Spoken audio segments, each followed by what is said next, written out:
Comentaristas da Educadora. Comentaristas da Educadora. 12:31, já estamos aqui com as nossas convidadas com muito garbo e elegância. Começar pelas mais novas. Tainá Yumi Patriani, presente? Presente. Abre o microfone dela, Mike, que não abriu. Já injetou. Pode falar agora, Mike. Vai, Tainá! Olá, boa tarde. Bióloga. Mestre e doutorando em Ecologia Aplicada. Isso mesmo. Muito bem. Agora vamos para a do meio. Atacando pela esquerda, Janine Pestana, designer de interiores, arquiteto, urbanista, extensão em patrimônio histórico pela minha querida PUC, pós-graduada em estética e negócios da moda, ECA USP. Boa tarde, Janine. Boa tarde, pessoal. E finalmente, por último, não menos importante, Silvia Maria Morales, vereadora do Partido Verde, o coletivo A Cidade é Sua, engenheira civil, mestre em urbanismo. Presente, Silvinha! Olá, boa tarde. Presente aqui também. Tá todo mundo me perguntando o que a Silvinha fazia naquela mesa de bar com a Nancy Tami e o doutor João Maurício Pauli. Ah, é? É. Foi uma conversa muito madura. Você tava tomando café, não pode tomar café? Não pode tomar café. Eu vou te falar. Esse cafezinho tava quente ou tava frio? Eu vou dizer tava morno. O café tava morno. Onde há café, há fumaça. Tem um ditado assim, né? É bem assim. Olha, eu vou falar uma coisa para vocês convidadas e para os meus amigos aqui. Eu sempre gostei desse tema urbanismo. Eu ando na cidade de Piracicaba, tudo a gente respira urbanismo. Outro dia eu estava no carro com a minha filha Manuela, eu falei, Manu, melhorou um pouquinho o asfalto da cidade, teve uma colaboração boa do prefeito Luciano Almeida, vai ser o prefeito lembrado pelo asfalto. Aí, minhas queridas convidadas e queridos comentaristas, a gente olha um pouquinho para cima, eu vejo essa quantidade de fios amarrados, mal amarrados nos postes. É uma das coisas feias de Piracicaba, que eu não gosto muito disso daí. Já vieram várias autoridades, técnicos, dizendo, Jairinho, seria lindo, maravilhoso, se todas as fiações fossem enterradas. Isso só é possível em loteamentos novos, muito modernos e riquíssimos e tudo mais. São coisas que às vezes a gente não entende. Mas o urbanismo não trata só disso. Eu dei um exemplo pequenininho. O urbanismo é muito mais disso, da gente tentar colocar a mobilidade urbana dentro do urbanismo e tanta coisa que a gente pode falar. Então hoje... As praças, o verde. Lembra quando mudaram o estacionamento lá na Armando de Salles Oliveira? Cortaram árvores. Protesto. Não temos mais grama na cidade. O que nós temos área hoje permeável, né? É muito calor que está acontecendo em Piracicaba, que também é sede da terceira mais famosa universidade agrícola do mundo. Vamos bater um papo maravilhoso aqui. Vamos começar com quem, Pedrão? Eu acho que exatamente... Não, vamos começar com a Silvinha. Silvinha tem até para que a gente possa... Até para que a gente possa fazer o famoso... Ela é o Álvaro. Exatamente. Tiro ao Álvaro. É a tauba de tiro ao Álvaro. Silvinha, eu vi aqui nas suas publicações também que você tem vários projetos para a prefeitura, pedindo até rampas de acesso, pedindo um monte de coisa. A prefeitura tem atendido, você tem conversado com o nosso particular e amigo, sou fã dele, o Luciano Celêncio, ou você acha que ainda está tudo muito burocrático nas demandas, as pequenas demandas, né? Coloca aqui uma rampa aqui, coloca aqui uma acessibilidade aqui, conserta uma calçada. Como é que está esses pedidos que vocês encaminham à prefeitura? Silvia, seja bem-vinda. Na verdade, a gente tem esse procedimento de indicações, né? A população nos traz a demanda, a gente vai ver, tira foto e encaminha a indicação. A indicação é, indico fazer uma rampa na unidade de saúde do Jardim Algodão Alto. Lembro o que era isso, porque não tem acessibilidade, né? Exatamente. Foi essa que nós publicamos, acho que ontem. São procedimentos fáceis que, na verdade... a prefeitura deveria estar acolhendo praticamente todas, ou se não todas, praticamente todas, né? Porque são demandas pontuais, vamos dizer assim. A gente tem tentado conversar, eu faço zap para eles, mando e-mail, encontro eles nas audiências e a conversa tem sempre sido muito rápida. Eu acho que a gente precisa parar e conversar mais sobre cidade, sobre urbanismo mesmo, porque a gente sabe que 4 anos passa rápido e às vezes a gente precisa pensar num projeto maior, né, Jairinho? De não uma rampinha aqui, uma poda de árvore ali. Por exemplo, você deu o exemplo da fiação.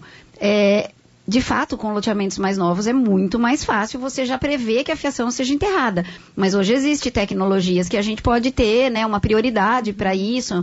não é fácil, né? A cidade foi crescendo de uma maneira não tão organizada, a cidade dinâmica, né? A Janine, que é urbanista, aí tem todo esse conhecimento também. Mas a gente precisa pensar um pouco num planejamento mesmo. E algumas coisas são mais urgentes, né, Silvinha? Por exemplo, a gente bateu um papo aqui super interessante com o Dr. Caio Garcia e com o Bruno Barbosa, exato. E no dia seguinte a gente conversou também com o Álvaro Salviani, né? Secretário de Habitação. Exatamente, que foi feito a declaração de território de utilidade pública, onde é o renascer, interesse social, exatamente. Então eu queria ouvir de vocês a questão do projeto urbanístico para essa área, né? Porque agora que foi desapropriado, ali precisa virar um bairro e o mais planejado possível dentre das limitações, já que já é um lugar ocupado. Tá. Eu queria antes fazer só uma introduçãozinha aqui. Nós estamos com um grupo que chama Planeja Pira. Planeja Pira? Planeja Pira, que estamos em 3 aqui integrantes. Eu, a Janine e a Tainá. Mas tem em torno de 50 integrantes e a gente está pensando numa coisa maior. Eu vou falar da habitação, mas existem outros grupos que trabalham mais com habitação. Eu vou falar rapidamente para a gente não desfocar, mas a gente pensou assim, em falar em infraestrutura verde, a gente pensou em falar desse grupo que já fez um grande seminário, que tem umas ações aí para frente, talvez um grafite aí numa área para que a cidade fique mais com arte, mas eu vou falar um pouquinho da habitação, já que o Rafael, meu amigo Rafael aqui do Partido Verde também perguntou. É isso, a habitação social também é um direito e Piracicaba tem em torno de 10 mil pessoas aí que estão na fila da casa, né? E vários governos anteriores não deram muita atenção para essa faixa de renda de 0 a 3 salário mínimo. Se a pessoa ganha 0 salário mínimo, como é que ela paga um aluguel? Não paga. Não é? Não Se paga. a pessoa ganha... Não veste, não come. Então, a habitação social é um direito trazido na Constituição Federal. E existem várias favelas aqui, que a gente chama, inclusive eu faço o Dia da Favela, dia 5 de novembro, tá? A gente vai fazer um grande evento aí com o pessoal das favelas. Quero fazer um programa ao vivo dos comentaristas. Do Dia da Favela? Eu já fechei com a Débora Formiguinha, nós vamos fazer o primeiro do Bosques do Lenheiro. Tenho muita curiosidade de fazer um programa. Se você aceitar o desafio, depois nós vamos numa comunidade fazer um programa. Bora, a gente tá aí pra... Agora, voltando, né, porque assim, é um assunto bem extenso, mas sei que a gente tem pouco tempo, senão minhas amigas também não falam de infraestrutura verde, de urbanismo. De fato, aquelas pessoas... precisam agora, depois dessa declaração de interesse social, que foi super acertada, eu tenho uma emenda no orçamento de 20 milhões para que pudesse comprar essa área e outras áreas, tem o Lago Negro, o Esperança, mas que bom que o Elinho Zanata teve essa sensibilidade e já declarou de interesse social e agora tem um tempo para pagar essa área, né? Porque como o Machado fez na época do engenho, quem terminou de pagar foi o Barjas, as coisas são assim. Sim. Um vai lá, né, faz o decreto e vai deixando... E é isso aí. Até isso aí, você pode pensar no...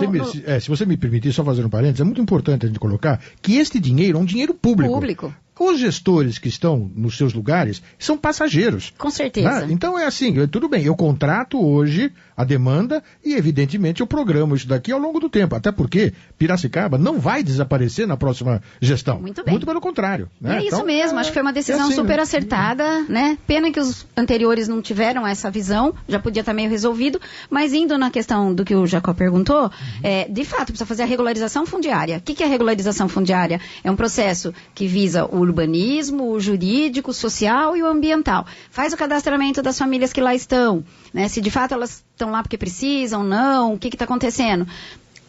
Faz o projeto urbanístico, abre uma rua mais larga para que possa passar lá uma ambulância, faz uma praça, que é o ambiental, então agora precisa ter uma visão para não deixar do jeito que está, né? Agora precisa fazer um projeto urbanístico e intervenções, água, esgoto, é isso. Agora tem que olhar para eles como, de fato, cidadãos, inclusive vão pagar IPTU depois, né? Porque depois que regulariza, acaba vindo a cobrança. A conta sempre vem. Isso. Mas um dia a gente pode falar só de habitação, viu? Tem um grupo bom. Queria até pegar um gancho do que o Jairinho falou, questão da fiação, questão da rampa, tudo isso. A visão que a gente tem, né, principalmente dentro do Planeja Pira, desse grupo, o que é? A gente precisa de bons projetos urbanos. Porque se você planeja, se você faz uma pré-avaliação da situação, do local, das demandas daquele local, você não vai ter esses problemas depois. Exatamente. E além de ser muito mais fácil, você já partir de uma urbanização correta, também é muito mais barato. Então, é de interesse público que a gente tenha projetos e economize tempo e faça a coisa feita certa já no início. E fazendo o planejamento, lá depois não vai gastar para corrigir. Eu estou aqui com uma matéria, mas é meio extensinha, mas só para vocês entender. É em espanhol o título, mas vocês vão entender porque o meu espanhol é perfeito. Não, mas nossa. Experta en urbanismo alerta sobre la gravedad de las crisis climáticas. En una entrevista exclusiva para el sitio web del G20 Brasil, la arquitecta Helenisa Ávila Campos destaca a importância de políticas públicas integradas para a gestão urbana e o enfrentamento a fenômenos climáticos extremos. Perfeito. Ela defende a adoção de modelos como as cidades esponja. Quero ver quem vai me explicar o que é a cidade esponja. Uma pena, para a proteção sustentável e sustentável do meio ambiente, sempre e quando formem parte de um grande plano mais amplo regional. Cidade Esponja é aquela que tem o piscinão do Paulo Maluf? O que é? Gostou da minha tentativa?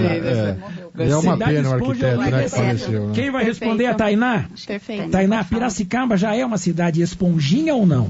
Não, Piracicaba, no meu ponto de vista, ainda está longe de ser uma cidade esponja, né? A ideia por trás disso é que a gente tenha infraestrutura verde para drenar a água da chuva, né? A gente sabe que com as mudanças climáticas, as chuvas elas se tornam mais espaçadas, mas muito mais intensas, e a gente precisa que o solo ele tenha uma capacidade de drenar essa água da chuva, né? Coisa que o asfalto não é capaz de fazer. Então a gente precisa, por exemplo, né, de estratégias como parques lineares, de microflorestas, como as que Campinas está adotando agora. A gente foi fazer uma visita pelo Planeja Pira até a cidade de Campinas para ver essa iniciativa. Então a gente fazer essa substituição de estratégias que a gente chama de estratégias cinzas para estratégias verdes. Exatamente. Um dos arquitetos que era... Você é bióloga. Perfeito. Então, vou fazer uma pergunta para você. Sabe o que uma célula falou para outra? Posso te responder amanhã? Essa não... é ao vivo, a gente tem que ter uma saída. Você é bióloga. Amanhã. Cromossomos felizes. Silvinha, posso fazer uma... Você conhece a gente aqui, né? Você sabe que um dos meus predicados é criar saias justas, né? Mas vocês entenderam bem da infraestrutura verde, eu vou né? falar disso. Eu vou falar exatamente disso. Eu acho muito bonito, eu acho muito legal, Tainá, Janina, né? Isso. Janina. Eu acho muito legal esses projetos, sem dúvida nenhuma. E eu tive a oportunidade de conhecer o Jaime Lerner, lá em Curitiba, quando exatamente ele estava fazendo a grande transformação dele no primeiro mandato. Muito bem. Eu acho muito bonito essas iniciativas. E, sem dúvida nenhuma, eu acho que ela tem um fundo de necessidade muito importante, principalmente do ponto de vista da qualidade de vida do cidadão. Muito bem. Eu acho muito bacana essas iniciativas. Então, minha pergunta, Silvinha, e aí vocês escolhem quem responde, como é que a Prefeitura reage a isso? Ela é participativa? Ela é simplesmente, nossa, que bonito, e engaveta o projeto? Ou simplesmente dá as costas? Eu vou começar, Janine, mas já passo para você, porque veio uma coisa na cabeça. Eu trabalhei desde 91 na prefeitura, né? E lá nesses idos aí foi criado a INDAP, foi criado o IPLAP, como órgão de planejamento urbano. Antes já tinha o SEMUPLAN, Secretaria de Planejamento Urbano. Que morreu. Então, morreu o IPLAP e está morrendo de novo agora. Morreu, né, na reforma administrativa do Elinho. Ele acabou juntando o meio ambiente com a agricultura, colocando a questão do planejamento urbano dentro da Secretaria de Obras. Então, assim, a visão do executor, do executivo e até do legislativo que votaram, né? A maioria votou para acabar com esses órgãos. Não dá para ser assim. Então, se quer uma cidade saudável, uma cidade sustentável, tem que ter arquitetos urbanistas pensando nisso. Dá a impressão que é tudo muito pontual, que é só para hoje, que a gente vive como se tivesse o hoje, entendeu? Não vai ter o amanhã. E aí a Piracicaba não vai melhorar desse jeito, né? Então, se não tiver um foco por planejamento. Gostaria depois até que a Janine falasse um pouquinho sobre isso, que está no então grupo. O Planeja Pira nasceu morto? Não, aí a Janine pode falar. Então vamos lá. Bom, eu acho que a gente pode até pegar o gancho do Jaime Lerner, maravilhoso, e ele falava muito sobre educação, sobre educar a população para que as ações fossem efetivamente feitas. E por isso que Curitiba é da maneira como a gente conhece. Então eu acho que isso é uma coisa muito importante, a gente educar a população, e foi pensando nisso que a gente organizou o fórum, que o Planeja Pira organizou esse fórum, que trouxe o pessoal de Campinas, que está fazendo as microflorestas. Então, assim, a gente tem que entender que não é mais uma opção fazer ou não fazer, é uma necessidade. E daí, a partir dessa necessidade, a gente tem que criar planos para que seja feito. Nós, como cidadãos, a gente pode ter grupos como o Planeja Pira, que vai fazer ações pontuais, como a Silvinha falou, trazendo essas coisas, mas a gente depende de a prefeitura, de, vamos dizer assim, o governo abraçar tudo isso. Nós vamos ter, viu, Pedrão, muitos insights. Não, dinheiro vai ter sempre. Até fundo perdido quando a ideia é boa, mas na COP 30, que vai começar agora em Belém, você vai ver a quantidade de ideia legal. Nós temos que ficar muito de olho nisso. Por quê? Porque o mundo está ficando meio difícil da gente viver com a correria dos dias de hoje. Exatamente. Eu vou dar um exemplo simples. O secretário de obras era Arthur Ribeiro, amigão de todo mundo gosta do Arthur. Barges, né? Do Barges. Ele falou assim, Jairinho, você não sabe, agora nós vamos ter que quebrar toda guia na esquina. Por quê? Cadeirante, se não tem a guia rebaixada, você não anda na cidade. Eu falei, mas peraí, Arthur, cada quarteirão, se você tiver que quebrar 4, você vai ter 18 mil. Falei, por incrível que pareça, tem que fazer. E aí não ficava bom o serviço. Imagina você com uma cadeira de roda, Silvinha é engenheira, tem uma inclinação mínima, né, para a cadeira, o declive poder romper aquela altura. Então, assim, são coisas pequenas que se a gente sair agora aqui no centro com as 3 especialistas, vocês vão ver quanto Piracicaba ainda está atrasada. Não é uma cidade inclusiva. Não. Eu brinquei aqui com vocês com a questão da cidade esponja. Nada mais é do que uma área urbana projetada para absorver, reter, limpar e reutilizar a água da chuva, utilizando soluções baseadas na natureza. Quem já percebeu isso daí, está até economizando água, porque pega aquela água, joga para limpar o chão, limpar a garagem, exatamente, e assim vai. Então é importantíssimo que a gente entenda a amplitude desse trabalho que a Silvia, a Janine e a Tainá fazem parte, para a gente ter uma Piracicaba exemplo, porque hoje a gente vai para muitas cidades aí, a gente sente uma inveja boa, né? Eu já fui para Londrina, já fui para Maringá, lindo, entendeu? Colômbia, Colômbia até, citar cidades, países fora. Bogotá. E Brasil, ainda eu acho que é um país com potencial enorme, mas a gente vive naquela velha dilema, né? É um elefante andando em areia movediça. É muito difícil, Jairinho, porque... É a região metropolitana. Exatamente. Esse olhar metropolitano é muito importante. É muito difícil, né? Você, na hora que você olha para o governo, qualquer que seja ele, né? Vem aquele velho chavão, né? Saúde, segurança, educação, essa coisa toda. E esquecem de uma coisa que eu acho que é muito importante, que é exatamente o meio ambiente. Porque isso é a qualidade de vida. Aí o pessoal faz, aí você tem um projeto que está sendo debatido, 5x2, tal, tudo. Um dos argumentos é porque o indivíduo tem que ter uma qualidade de vida melhor. Mas o que adianta eu ficar em casa? Se eu sou cadeirante, eu não posso andar na rua porque eu não tenho esse declive. Ou não tenho um parque bacana para passear. Exatamente. Então, essa sensibilidade precisa ser incorporada. O Pedro Marcelo, você deu um exemplo maravilhoso na prática. Vamos supor que eu moro no bairro Alto, tô cadeirante. Como que eu vou sair de casa, entrar num ônibus urbano, chegar até o Engenho Central, como que eu vou atravessar? Exatamente. Quer dizer, é qualidade de vida. Uma cidade moderna, vou citar, por exemplo, a cidade que a minha irmã Ana mora na Holanda, em Haia. É invejável a qualidade de vida, o ônibus com aquela plataforma pega você. Então, as pessoas com 80, 90 anos levam uma vida normal. Exato. Tudo é planejado, né? Exato, é por isso que o Planeja Pira, me corrijam se eu estiver errado, defende o conceito de cidade para todos, né? É o que isso que eu queria ouvir de vocês, o que isso significa na prática, principalmente a gente falando da periferia da nossa cidade. Então, como a Janine falou, né, o Planeja Pira é um grupo que surgiu há menos de um ano, já tem aí 50 urbanistas envolvidos, tem alguns escritórios de arquitetura bem bacana fazendo projetos de algumas praças, alguns lugares, mas isso é como uma colaboração para o Poder Executivo e até para o Poder Legislativo, já vieram usar a tribuna falando dos projetos também, mas de fato quem faz quem contrata o projeto, quem tem o dinheiro, quem olha para isso é o Poder Executivo. E se a gente não tem nenhuma Secretaria de Planejamento, aí vem a pergunta do Pedro, nasceu morto? Não, nós vamos resistir a projetos ruins, nós vamos tentar implantar projetos mais pontuais, nós vamos tentar fazer projetos com outros recursos. Na prática não tem mais IPLAP no organograma da prefeitura? Não tem mais IPLAP. Não tem mais IPLAP, foi fechado na gestão passada, aprovado pela Câmara. Eu não votei favorável, lógico, mas foi... Aliás, deixa eu te interromper de novo, você me permite, minha amiga? Tô brincando. A Sil, boa tarde, meus queridos comentaristas. Que lindo ver a Silvia Morales trabalhando para a população. Só fico muito triste com a falta de apoio de seus pares na Câmara. Tanto ela quanto o Trevisan, a Rai e o André Bandeira. Exatamente. Mas o prefeito não recebe vocês? Com ele eu conversei só logo depois da eleição, né? Agora com os secretários eu tenho tentado, assim, já fui em alguns, né? Mas aí os secretários dele, dos que têm vindo aqui no programa, são pessoas tão amistosas. Não dão sequência, né? Aparentemente. Então, gente, mas às vezes a prioridade desse governo não é essa. Não é urbanismo, não é árvore, não é a pessoa com deficiência. A minha pergunta é exatamente essa. Porque o que você falou... Não é prioridade no primeiro ano ou nos 4? Porque se não for prioridade nos 4... Qual que é a prioridade dele, então? Sim, sem dúvida. Pode ser que venha com outro olhar daqui a um tempo. A gente não sabe, né? Mas hoje foram 10 meses só, né? A miopia é latente, você diria? Eu diria que assim, talvez porque eu já estive na prefeitura desde 91, vi esse fechamento do IPLAP, fiquei assessora da Nancy, a gente vê o desmonte.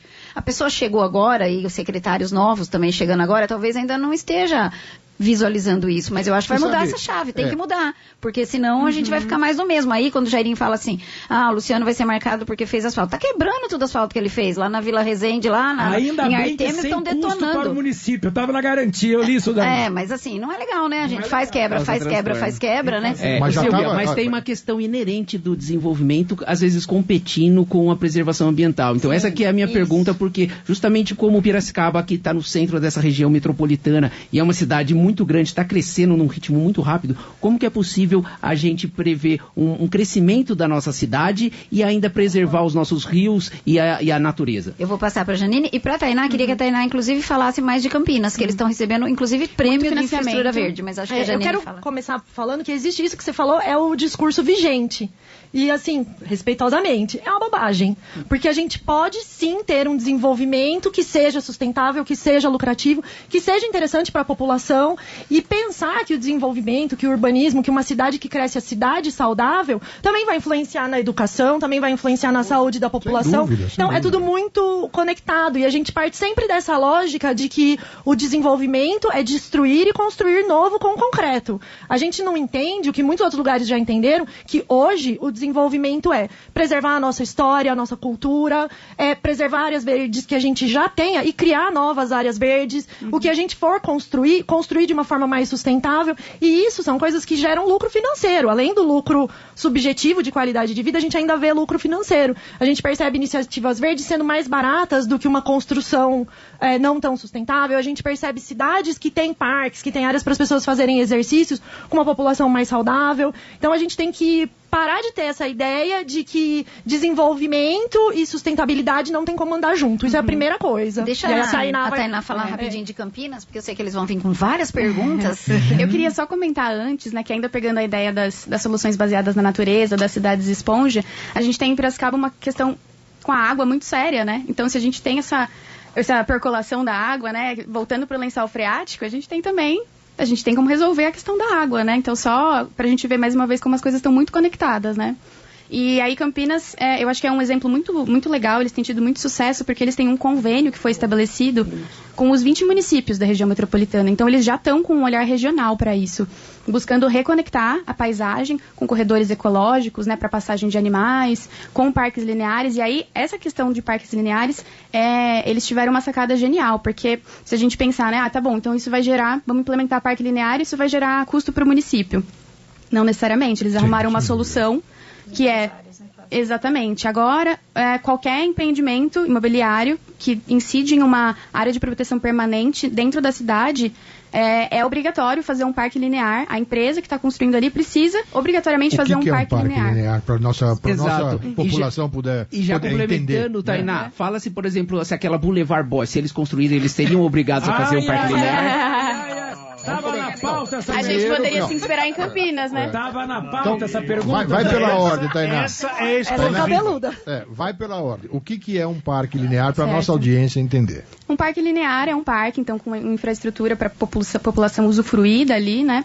Parque com árvores, só que ele acompanha, exatamente, acompanha o curso d'água. Então, você tem a preservação da área de preservação permanente, né? Então, isso é um parque linear. É um parque linear. Linear porque ele vai lineando. Ele acompanha o curso d'água. A margem do rio. Ou o curso do rio. Perfeito. Bom. Agora chuta o saco da Boys aí. Vamos lá, vamos saber disso, porque ela falou de área de preservação permanente, né? É por isso que entra nesse contexto. Preservação permanente. Bom lembrar que cortaram as árvores da Avenida Centenário, você lembra? Cortaram as árvores ali como é que chama ali perto da... Também do Mirante. Árvore do Mirante, centenária. Aqui perto no terminal de ônibus também.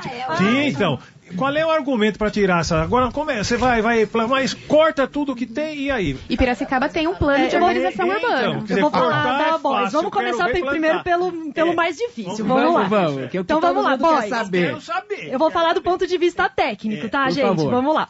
Do ponto de vista do patrimônio histórico. Hoje, quando a gente fala de patrimônio histórico, é mundialmente isso que eu vou falar, tá? Não é uma coisa de Piracicaba, ou enfim, é uma regra. Fala-se sobre o restauro crítico. O que é o restauro crítico? Você vai manter, existem algumas regras. Você vai manter a matéria original, no caso, os galpões da Boys. Você pode fazer intervenções, desde que essas intervenções não atrapalhem a leitura do monumento original. Então, podem sim ser feitas intervenções ali que não atrapalhem a leitura, que no caso não é o projeto que está sendo apresentado. Querida Janine Pestana, essa questão da Boys, fizeram quantas entrevistas aqui? Umas 8? Sim. Eu quero lhe fazer uma pergunta em 10 segundos. Manda. É possível conjugar o verbo preservação, cultura e lucratividade imobiliária? Com toda certeza. Eles dizem que para fazer os apartamentos que eles querem com a lucratividade... Não, gente, a gente pode começar a citar aqui milhões de eventos de casos similares no mundo todo, inclusive no Brasil. Eu gosto muito do exemplo do Porto Madeiro, em Buenos Aires. Sim. Que é o escritório de arquitetura que também está fazendo aqui, não é? Não é, eu acho que não, Jairinho. Eles fizeram alguns... o Porto Madeiro, só para contextualizar, né? O Porto Madeiro era uma região portuária em Buenos Aires, então são vários galpões, e esse lugar ficou muito tempo abandonado, era uma área bem complicada da cidade, fica perto do Caminito, que ainda é meio tenso, e ficava aquele lugar vazio, e o que traz segurança, o que traz envolvimento são pessoas usando os espaços. Sim. Então, cada um desses galpões foi transformado em restaurante, em escritório, banco, empresa, e isso gerou lucro. Opa! Concordam comigo? E é uma área que ficou muito legal. Então, se a gente pega a situação dos galpões da Boys, que é uma arquitetura mais ou menos similar, entra no caso da arquitetura industrial, que é um período, um estilo relevante, assim, então a gente consegue sim fazer coisas lucrativas na Boys, seguindo os princípios do restauro crítico, que é manter a matéria original, ser respeitoso com ela, que não atrapalhe a leitura do monumento e que seja reversível. Daqui 20 anos, a gente não quer mais usar isso aqui, sei lá, para escritório, a gente vai usar para restaurante. Você consiga desfazer aquilo, fazer a outra coisa que você quer e mantenha-se a matéria original. Isso é o que se faz no mundo todo, a gente pode ver por aí no Brasil, fora, enfim. Então, é possível sim. Um outro ponto que é muito importante do ponto de vista do urbanismo, a Boys. A partir do momento que a gente coloca 4 torres, a gente está trazendo uma quantidade imensa de pessoas para aquela região que a gente já sabe que tem um trânsito caótico.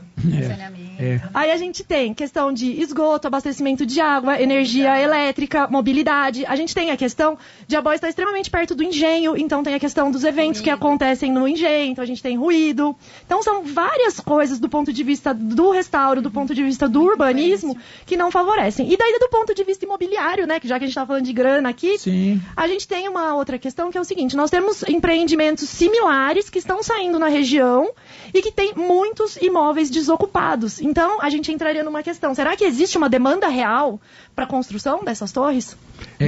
A gente já tem o Lindenberg, a gente tem o Rio 360, a gente tem vários empreendimentos. Pelo retrofit lá ficaria bonito, com a Boys preservada. Pelo projeto, os imóveis, os apartamentos, não serão populares. Não. Nem de classe média. Vai ser um Central Park de Nova York. Vai ser alguma coisa assim. E você sabe que eu tenho uma vista privilegiada no meu apartamento. Você falou. Da rua Tiradentes, eu estou em frente o engenho. Aqui, 2 quarteirões daqui.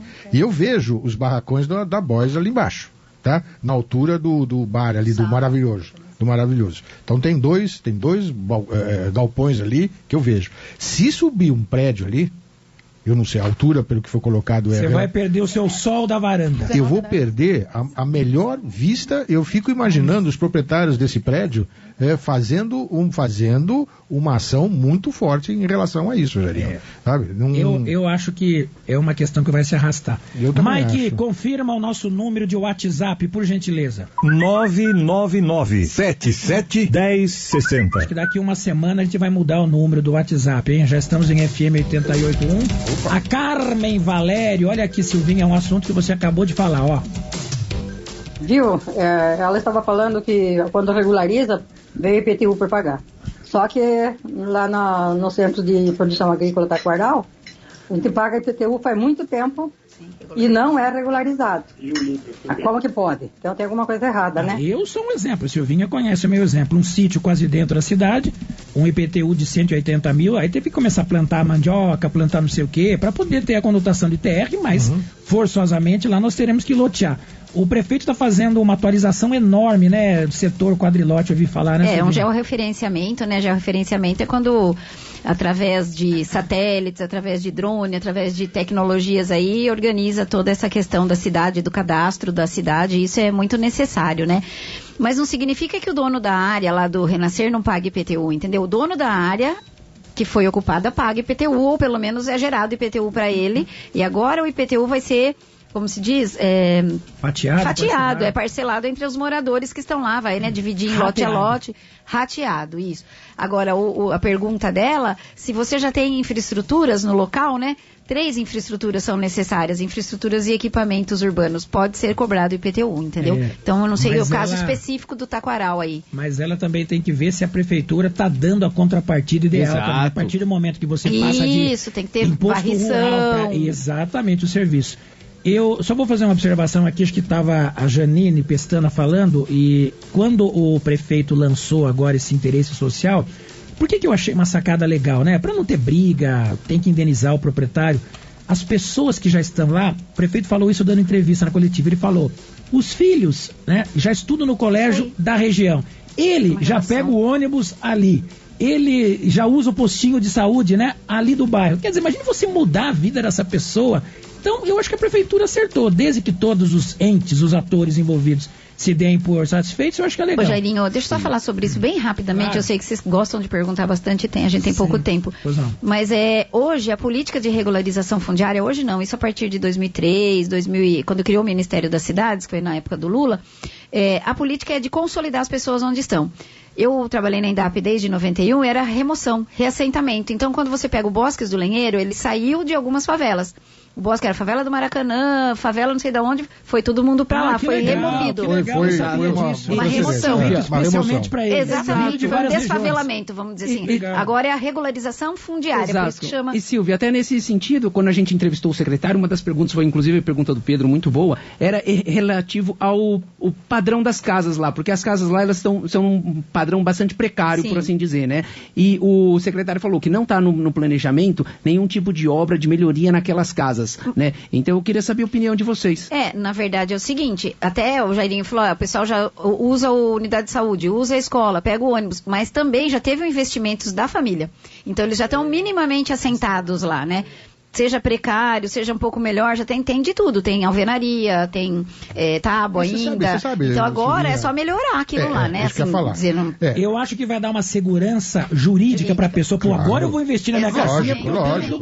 Lógico. Exato. Isso, sem dúvida nenhuma. Isso aí eu acho que o aspecto mais importante, eu acho que é esse. Mas você sabe, Silvinha, porque você pode ter alguns dos moradores que, por alguma condição ou não, conseguiu subir 4 paredes de alvenaria. Agora, outros não. Né? É isso. E esses daqui vão estar extremamente vulneráveis. Nós vamos estar chegando, nós vamos estar entrando na estação das águas. Está previsto esse ano aqui, todos esses problemas climáticos que a gente vive, as tempestades ou as chuvas serão cada vez mais fortes. Então essas pessoas vão ser atingidas. Sabe? Então alguma coisa precisa ser feita nesse sentido. Eu sei que o Lula está lançando um projeto de reforma. Né? É isso que eu ia falar. Tem programas a nível federal e a nível estadual que podem estar colaborando aqui com Piracicaba. A partir do momento que a área já é pública, agora pode pegar recursos, que investir na área de alguém, né? Exatamente. E aí eu acho que a prefeitura começa a ter um papel. Sim. Assim, como é que eu, morador, né? O morador está escutando a gente falar assim, puxa, eu tenho uma casa de pau a pique aqui, né? Puxa, como é que eu consigo esse recurso?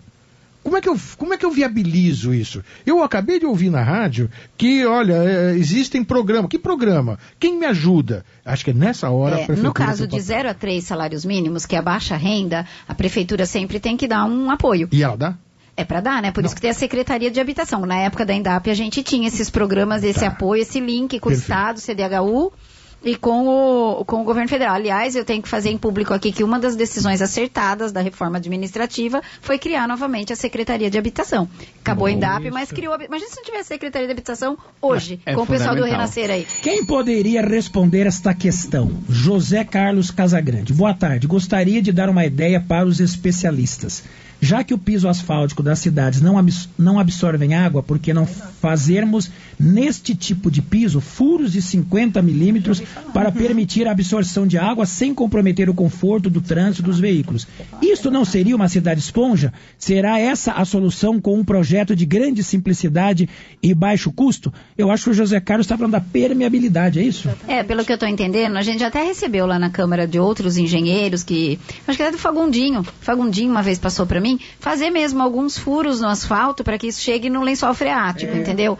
Pode ser uma coisa paliativa, né? Vamos dizer assim. Mas precisa ser bastante estudado, porque normalmente esses furos, eles servem como o início, é um ponto de fragilidade do asfalto. Então a gente imagina aquele asfalto limpinho, de repente aparece buraco, né? Então a velocidade com que aparecem novos buracos é muito maior. Então existem outras alternativas. Por exemplo, ali na Cruzeiro do Sul, onde vai ser instalado o estacionamento, já tem até uma verba destinada, são aqueles blocos intertravados. Ele não parece, mas eles conseguem ter um nível eles conseguem isso, de permear, né? E falando nessa questão mais técnica, eu queria saber de vocês se existem números, metas e indicadores que podem servir de subsídio para a gente avaliar se a cidade está ou não andando num rumo de um desenvolvimento equilibrado. Você quer saber de um ranking em que posição estaria ou meta, ou indicadores. No ranking das cidades mais sustentáveis? Essa é uma boa, por exemplo. Não, eu não pesquisei. Vou fazer o seguinte, a Silvinha, a Janine e a Tainá vão pesquisar, a gente volta em 2 minutos após a mensagem dos nossos patrocinadores.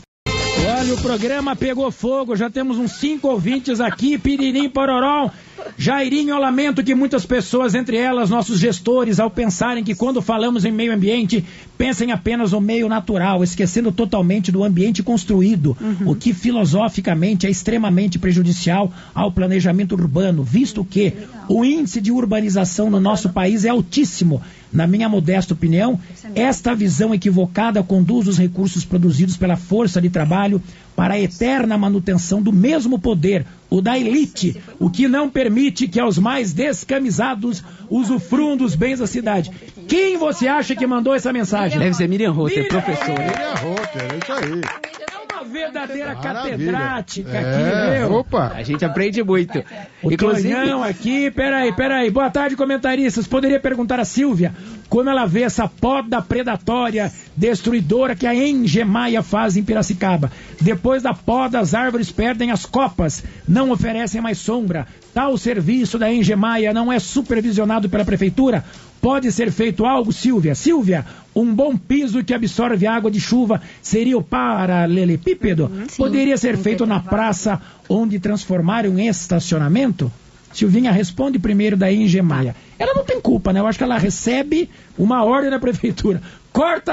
Vai cortar copa da árvore? Eu vou trazer um exemplo bem prático, bem aqui perto de onde nós estamos, que é aqui na Vergueiro, onde cortaram aqui do lado, onde era, acho que a casa do Cecílio, da família do Cecílio Elias, aqui na 15 com a Vergueiro. Era a pizzaria nova lá? Aqui, na 15 com a Vergueiro. Passa a Vergueiro, encontra a 15. Sim. Detonaram a árvore de uma hora para outra, assim. Nossa, a gente não... Acabaram com a árvore. Acabaram com a árvore. Tá de pé, não sei como, né? Isso, porque é capaz de cair. Ficou pelada. E aí, o que eu fiz? Eu vi isso no outro dia. Não sei se isso foi 5 horas da tarde, não chegou pra gente antes, não anunciam antes o que vão fazer, né? Não tem nem... Acho que tem um vereador, não sei se foi o André Bandeira, que pediu, através de lei, não sei se está tramitando ainda, que coloquem o que vai ser feito, para que a gente possa acompanhar antes. Por exemplo, vai pondo a programação no site, entendeu? Antes de fazer, porque depois que fez, o que eu fiz? Um requerimento solicitando quem deu esse laudo, por que cortaram assim, o que aconteceu, né? Eu fiz várias perguntas. Aí, infelizmente, eles respondem, quem cortou foi a terceirizada. Mas não é isso que eu quero saber. Alguém mandou a terceirizada cortar e alguém não fiscalizou, não é, Pedro? A terceirizada é pau mandado. Exatamente. Então, assim, tá difícil de acompanhar, isso vou falar a verdade, mas eu acho um horror. Eu, como vereadora e ambientalista, só tenho que lamentar e ficar na fiscalização. Já que você usou a palavra horror, ouça essa. Jaqueline. Boa tarde, comentaristas. Admiro o trabalho da vereadora, votei nela e continuarei votando. Quanto à prioridade do nosso prefeito, é guardar dinheiro, né? Para não falar outra coisa. A cidade está um caos. Faltando... Até faltou minha voz aqui. Fiquei emocionado. A cidade está um caos. Faltando remédios básicos e não se faz nada pela população. O remédio realmente... Tá um problema. Tá um problema, mas já tem vereador bem de olho aí. Ó, Bicheiro fez um requerimento forte e tão batendo no bom sentido. E saúde parece que é o ponto que precisa ser maior atenção. Mike, o Valdirzão tem um recadinho da deputada Bebel, Depois a Silvinha, a Janine e a Tainá vão responder a mesma pergunta do Jacó: em que ranking está Piracicaba entre as cidades sustentáveis? 13 e 21, Valdir. Olha, Jairo e amigos, a deputada estadual, professora Bebel, denuncia que o governador Tarcísio de Freitas quer extinguir a Fundação para o Remédio Popular, responsável por fabricar e distribuir medicamentos essenciais a baixo custo. O projeto de lei 49/2025, em tramitação na Assembleia Legislativa, prevê a venda dos bens da Fundação e a transferência dos serviços para outros órgãos. Bebel questiona onde foram parar os 11 bilhões retirados da educação com a promessa de investir na saúde. Alerta para o desmonte dos serviços públicos e destaca a importância da fundação que atua desde 1974, produzindo remédios para doenças graves como AIDS, tuberculose e Alzheimer. Ela pede atenção da população para essa ameaça à saúde pública em São Paulo.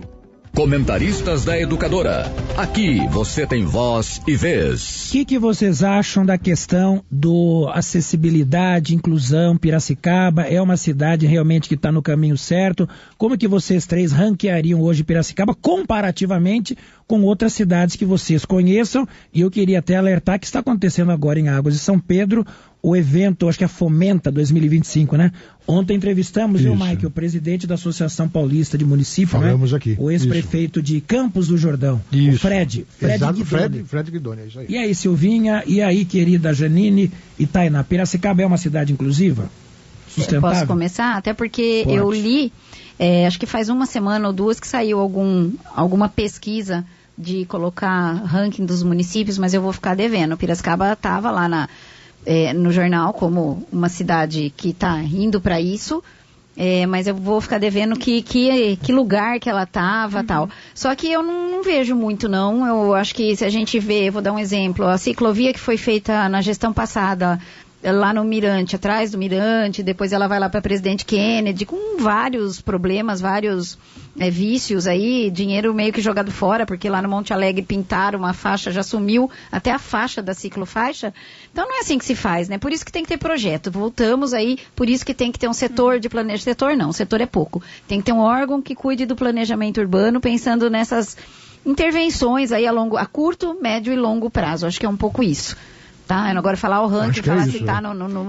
O que a gente consegue avaliar é que Piracicaba já foi líder do ranking de IDH em cidades acima de 200 mil habitantes em 2010, e de 2010 para cá, nos últimos 15 anos, Piracicaba só está caindo nesse ranking. Então esse é um indicador.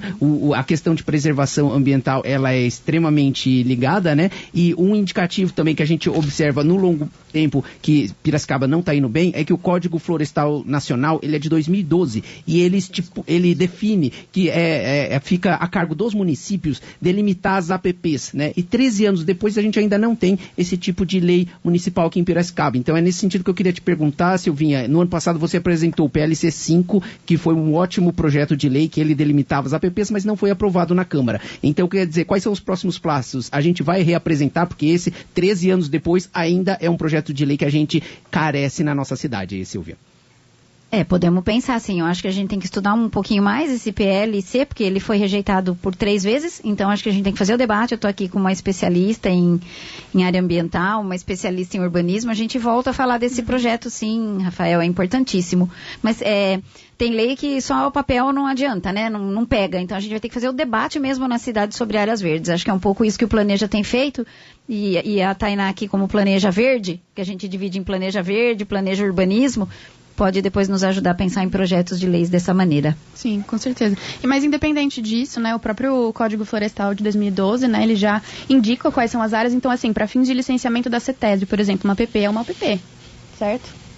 E uma APP, uma área de preservação permanente, uma área de preservação permanente independente do município. Exato. Bem isso mesmo. Sobre o ranking, né, só queria comentar que, pensando na área ambiental, né, o governo do estado de São Paulo tem o programa Município Verde Azul. Até onde eu sei, nos últimos anos, Piracicaba não reportou. O último dado que eu tenho é de 2020, que ficou em 96º, de 645, né? Bom, vamos lá, falando da ciclovia e falando um pouco sobre as calçadas rebaixadas, voltando, né, na calçada rebaixada que o Jairinho comentou, existe até uma piada, assim, entre os arquitetos, entre muita gente, que é que as pessoas, o cidadão piracicabano deve saber voar, porque às vezes você tem uma guia rebaixada de um lado da calçada e não tem do outro lado da calçada. Às vezes você tem uma ciclovia que começa num lugar X, termina num lugar Y, mas você não tem um caminho para chegar até ali. Então são coisas feitas aleatoriamente, que acaba tendo um trabalho, um desperdício de verba. O Valdirzão, que é o amigão das mulheres, vai resolver isso fácil. Ele vai vender a moto dele, olha o que ele vai comprar. O que ele vai comprar, Mike? Ele vai sobrevoar a cidade de helicóptero. Helicóptero que o Valdir vai ter que andar. Aí sim. Você vai poder ir da Zona Norte à Zona Sul, né, Valdirzão? Sem buracos. E eu continuo aqui estarrecido que todo mundo perguntando. Como que tem muito dinheiro e tá faltando até insulina, Jairinho? Boa tarde, comentaristas. Não tem insulina na UBS. Wagner do Jardim Alvorada. Será que não tem outro UBS, Wagner? Às vezes está reformando uma UBS. Deixa eu ver o que a nossa amiga Carmen Valério está dizendo de novo aqui. Pois é, lá no Taquaral a gente tem ônibus durante a semana. Final de semana não tem ônibus. E a escola, quem dá ônibus para as crianças e para a escola é Rio das Pedras. E Piracicaba que recebe IPTU. Então isso é coisa que não dá certo, né? Se Piracicaba recebe IPTU, ela teria que dar o ônibus para as crianças. Não é Rio das Pedras dar ônibus. Bom, daí já não entendi. A pessoa está indo de Piracicaba até Rio das Pedras. Taquaral divida com... Mas não está levando o piracicabano para trabalhar em Rio das Pedras, que é de interesse da prefeitura de Rio das Pedras. É escola, né? É a escola que ela falou. Então tem que o Elinho fazer um acordo com o prefeito de Rio das Pedras. Exatamente. Mas segundo a matéria que saiu nas redes sociais, quanto é que ele tem guardado, Jacó? 1,5 bilhão? Ele tem bastante. Então, assim, essa é a meta que a gente está esperando agora aqui nos anos seguintes, mas tem muita coisa que é urgente, viu, Jairinho? Porque no ano passado a gente tinha muita reclamação da questão da água, né? O que era evidente que estava faltando água. Sim. Esse ano a gente está com uma quantidade muito grande de reclamações dizendo que está faltando medicamento e insumo nas UBS. Exatamente. Então isso é um indicativo claro de que realmente está faltando. E eu recebi neste minuto do senhor Pedro Gil, amigo nosso da comunicação da prefeitura, SEMAI fará revisão do plano de combate às perdas d'água. O objetivo é reduzir de 54% para 25%, mas sabe em quanto tempo? 50 10 anos. 10 anos. É difícil. Essa questão mas realmente é difícil. Mas é uma pauta legal. Outra coisa que a Miriam Rotter, que eu adoro, a Miriam mandou.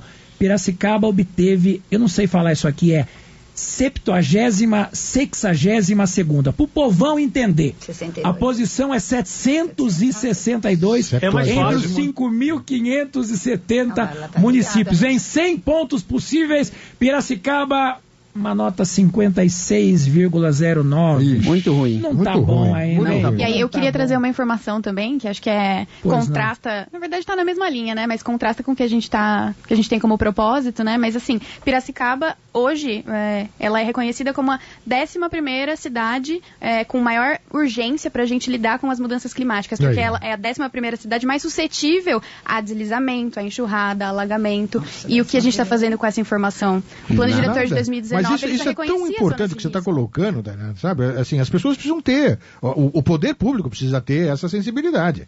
Porque, de novo, a gente está caminhando para problemas climáticos sérios.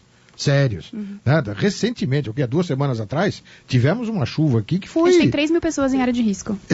Tá aí, 3 mil pessoas. Chuvinha de 2 horas. Chuvinha de 2 horas, foi... Forte. Nossa, foi Ribeirão Preto foi uma loucura. Ribeirão Preto foi esse final de semana aqui. Né? Então, assim, parece a sensação, voltando à minha primeira pergunta, ou à primeira colocação, Silvinha, que a sensibilidade da prefeitura está no joelho. Espera acontecer, corre atrás da Defesa Civil tem um caminhão, tem 2 pessoas, aí tira os problemas, né, resolve ali pontual, mas não investe mesmo. Né?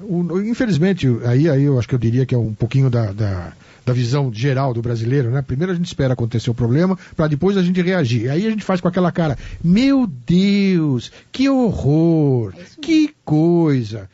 Jairinho, boa tarde. Quero mandar um beijo pra... A Silvia já recebeu uns 40 beijos. Olha, nossa, que top. E nós não recebemos beijo? Tô com ciúme da Silvinha. Parabenizá-la por continuar lutando quase que sozinha na Câmara pelo meio ambiente e melhor qualidade de vida. Quem tá te mandando um beijo é Solange Galo. Solange, mãe da Aline Galo, que a Aline foi a minha assessora maravilhosa, que eu tô morrendo de saudades. Então tá valendo, muito legal ela tá ouvindo aqui com a gente. São 13 horas mais 32, eu tenho mais 5 minutos de programa E o programa realmente hoje voou. Agradecer muito a Tainá Patriani, a Janine Pestana, a Silvia Morales. Eu vou fazer uma provocação boa para vocês. Vamos ver se um dia vocês vêm aqui numa quarta-feira. Porque a cada 15 dias, essa bancada de quarta, só tem mulher. Eu vi a Carol, a Carol Angelelli, a Carol Glamurosa, a Gláucia, não é? É isso aí. Elas vêm aqui. Então, um projeto muito legal. Vocês vêm toda quarta-feira. Na quarta que vem, né? Elas virão. E daí vocês vão falar de mulher para mulher. Não é nada a ver com a Casas Marisa. Nada de mulher a ver. Pra mulher. De mulher para mulher, Casas Marisa. E o que é duro? Estão fazendo mais sucesso do que a gente. E eu estou comentando com os números. Estão fazendo mais sucesso do que a gente. A gente que vai vir a cada 15 dias, viu, Jairinho? Nós vamos vir a cada 30 Exatamente. Mas ó, agora falando sério, as mulheres, elas têm uma outra visão em relação ao homem. A mulher, ela que muitas vezes é mais atenta à limpeza da casa, à calçada. Intuição. Se o galho está invadindo a garagem da casa, o abrigo, a mulher, ela tem a zeladoria, a mulher tem sensibilidade maior. Então, vai ser muito legal a gente Intuição, debater. né? Intuição. Né, Silvinha, você que é uma vereadora, você tem uma experiência grande, a cidade a gente tem que pensar às vezes globalmente para agir localmente, né? Ver o que tem de bom em Paris, o que tem de bom em Amsterdã, mesmo aqui no Brasil, tantas cidades, e a qualidade de vida é impactada. Eu vejo ano, sai ano, entra prefeito, sai prefeito, a nossa Praça José Bonifácio continua igual a poupança Bamerindos, numa boa. Numa boa. E Piracicaba, vocês têm um grupo agora, fiquei sabendo, muito feliz. Quantos arquitetos fazem parte? Prefeito, chama os arquitetos, vamos desenvolver uma boa política disso daí, não é? Vamos ouvir a população. Quando a gente fica doente, nós vamos num médico. Quando a gente quer fazer uma planta, vai num engenheiro. Quando a gente quer fazer uma melhoria, um arquiteto tem que ser chamado. E assim a vida segue. Não deve ser difícil. Agora, dinheiro sempre vai ser um calcanhar de Aquiles. Mas tem uma coisa que é pior do que dinheiro, Pedro Marcílio, que às vezes mata o Brasil. Que a Silvinha falou aqui, en passant. Quem tem dinheiro é o poder público, não é o poder executivo. Boa vontade e iniciativa. Fundamental. Porque uma coisa eu aprendi com meu pai lá atrás. Falei, filho, papai foi presidente do Lar dos Velhinhos. Bons projetos saem do papel quando tem boa vontade. E dinheiro sempre vai ter. Sempre. Nem que for a fundo perdido, a fundo, né? Sempre vai ter financiamento. O que precisa ter um projeto execuível que feche a conta e que daí o negócio avança. Se não tiver boa vontade, não é. O prefeito Elinho, eu quero elogiar, teve uma boa vontade agora, parece que 6 comunidades ele já está regularizando, organizando, tem que ir para frente. Não pode ter medo de pôr a mão na ferida. É isso que eu acho que a gente está aqui para ajudar a prefeitura. Vamos embora? Vamos embora. Mike, é a hora certa dos comentaristas. Na Educadora M Piracicaba, 1h35. Jacó, dá um destaque final valiosíssimo. Eu quero agradecer muito, vale muito o trabalho que elas têm feito por Piracicaba. Então agradecer a Janine, a Tainá, a Silvia Morales, todo o Planeja Pira, porque que bairro é uma você questão. Mora? Eu moro em Nova Piracicaba. Nova Piracicaba é um bairro esponja ou não? Lá é bastante arborizado, bonito, as ruas são largas, mas efetivamente não é o padrão da cidade como um todo, né? Assim, seria muito bom se aquele fosse o padrão de toda Piracicaba. Mas então, é um bairro mais planejado, Exato. Então esse time aqui do Planeja Pira está realmente de parabéns, né? As cidades inteligentes, elas não é uma questão de tecnologia, é muito mais uma questão de sustentabilidade, como a Janine destacou muito bem, né? É uma grande bobagem a forma que a gente vem fazendo as cidades, destruindo o meio ambiente para a construção do que a gente chama de desenvolvimento, mas na verdade essa bobagem é uma falta de conhecimento, é uma não inteligência. Então realmente vocês estão de parabéns, e se Piracicaba quiser voltar a subir no ranking de IDH, precisa dar ouvido para esse time, para essas mulheres, e a gente fazer um desenvolvimento sustentável aqui do nosso município, Jairinho. Falou bonito, Rafael Jacó, 13h37.